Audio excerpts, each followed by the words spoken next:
पहलवानों के साथ दंगल में उतरा विपक्ष, बैकफुट पर मोदी सरकार। प्रियंका भी पहुंची जंतर मंतर, कहा पीएम मोदी से कोई उम्मीद नहीं।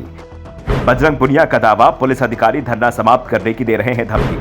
मोदी सरकार पिछले 6 महीने से बेहद दबाव में दिखाई दे रही है।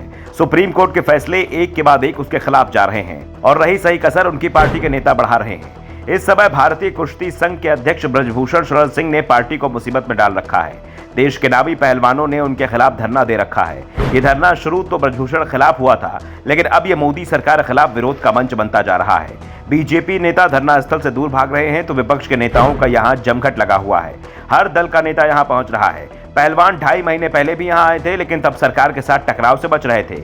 जल्दी धरना समाप्त करने का उन पर दबाव भी दिख रहा था, इसलिए जैसे ही सरकार ने जांच कमेटी बनाई, पहलवानों ने धरना खत्म कर दिया। उन्होंने पहली बार अपने मंच पर किसी राजनीतिक दल से जुड़े लोगों को आने भी नहीं दिया था, लेकिन 2.5 महीने में पहलवानों को समझ में आ गया, राजनीति बहुत अलग चीज होती है। यहाँ अच्छे पहलवान धूल चाट जाते हैं।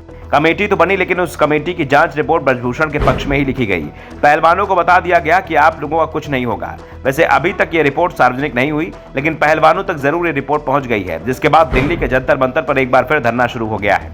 सप्ताह भर से पहलवान डटे हुए हैं। खेला तो इस बार भी पहलवानों के साथ होना तय माना जा रहा था, लेकिन इस बार विपक्षी दलों की एंट्री हो गई है और सरकार का खेल ही खराब हो गया। बीजेपी के लिए ब्रजभूषण जरूरी है, क्योंकि यूपी में गोंडा से लेकर अयोध्या तक उनका जबरदस्त प्रभाव है। आधा दर्जन जिलों की पंचायतों पर उनके समर्थकों का कब्जा है, लेकिन आज ब्रजभूषण बीजेपी की मुसीबत बन गए हैं, क्योंकि विपक्ष के निशाने पर अब ब्रजभूषण नहीं, सीधे पीएम मोदी आ गए हैं। अब कांग्रेस महासचिव प्रियंका गांधी जंतर मंतर पहुंची, केजरीवाल भी आए, दूसरे नेता भी आ चुके हैं। सभी की मांग एक ही है कि ब्रजभूषण पर कार्रवाई होनी चाहिए। मामला सुप्रीम कोर्ट पहुंचा तो दिल्ली पुलिस ने ब्रजभूषण के खिलाफ मामला दर्ज कर लिया, लेकिन एफआईआर में क्या लिखा है इसे बताने को पुलिस शुरुआत में तैयार नहीं हुई। इसे लेकर कांग्रेस महासचिव प्रियंका गांधी ने कहा, बीजेपी सांसद के खिलाफ जो एफआईआर दर्ज कराई गई है उसमें क्या है इसकी जानकारी किसी को नहीं है।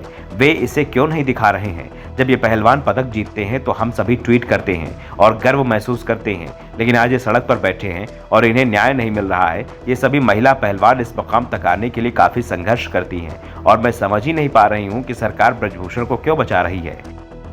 प्रियंका गांधी ने सीधे पीएम मोदी को ही निशाने पर ले लिया। उन्होंने कहा कि आज देश को सिर्फ सुप्रीम कोर्ट से उम्मीद है, पीएम से देश को अब कोई उम्मीद नहीं बची हुई है। मुझे भी पीएम से कोई उम्मीद नहीं है, क्योंकि अगर उन्हें इन पहलवानों की चिंता है तो उन्होंने अभी तक उनसे बात या मुलाकात क्यों नहीं की? सरकार अपने सांसद को बचाने की कोशिश क्यों कर रही है? इस बीच ब्रजभूषण शरण सिंह ने कहा कि वो अपना इस्तीफा देने को तैयार है। साथ ही उन्होंने ये भी कहा कि अगर वो इस्तीफा दे देंगे तो भी खिलाड़ी नहीं मानेंगे और कहेंगे कि इनका तो कार्यकाल ही समाप्त हो चुका है। खिलाड़ियों की एक मांग मानी जाएगी तो वो दूसरी लेकर आएंगे। इस बीच देर रात को बजरंग पुनिया ने इंस्टाग्राम पर लाइव आकर दिल्ली पुलिस पर कई आरोप लगाए। हम देश के लोगों को दिल्ली पुलिस की सच्चाई दिखाना चाहते हैं। धरने की जगह की लाइट काट दी गई है, सभी गेट बंद कर दिए गए हैं। एसीपी ने पहलवानों से साफ कहा है कि जो करना है कर लो, न पानी अंदर आप आने देंगे न खाना। ये दिल्ली पुलिस का व्यवहार है।